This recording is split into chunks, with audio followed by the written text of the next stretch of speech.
ഞങ്ങളുടെ ഫ്രണ്ടിന്റെ ബർത്ത്ഡേ ആണ്. അപ്പൊ ഞങ്ങൾ 3 പേരും കൂടി സർപ്രൈസ് കൊടുക്കാൻ പോകാറുണ്ട്. ഗൈസ് അപ്പൊ വീഡിയോ എടുക്കാൻ പറഞ്ഞിട്ടുണ്ടായിരുന്നു. അപ്പൊ എന്താ പറഞ്ഞറിയാം? ഇല്ല കട്ടിയില്ല.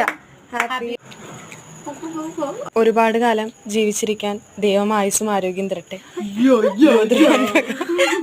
പൊന്നി, ഈ ഒരു സുദിനത്തിൽ എന്താണ് നിനക്ക് പറയാനുള്ളത്? ക്യാമറ എടുത്ത് മാറ്റാൻ അത് മാത്രം ഒറ്റ വാക്കിൽ അങ്ങനെ പറയരുത്. ഒരു സെന്റൻസിൽ പറ പൊന്നി. ഒന്നും പറയാനില്ല. ഇന്ന് വേണ്ട. പിന്നെ ഗിഫ്റ്റ് വേണ്ടേന്ന് ചോദിച്ചപ്പോ 22 ഞാൻ അവിടെ ഉണ്ടാവില്ല. എനിക്ക് കൊയിലാണ്ടി പോണം. ഗൈസ് അപ്പൊ പറയുന്നത് ബർത്ത്ഡേ ഗേൾ പറയുന്നത് അവൾക്ക് ഗിഫ്റ്റ് വേണ്ട എന്നാണ്. എന്താണ് നിങ്ങളുടെ അഭിപ്രായം? പറയും. Happy birthday to you. Surprise ആയി പൊന്നി. ഇനി എടുത്ത് നോക്കുമ്പോൾ സർപ്രൈസ്. ഗൈസ് അപ്പൊ പൊന്നി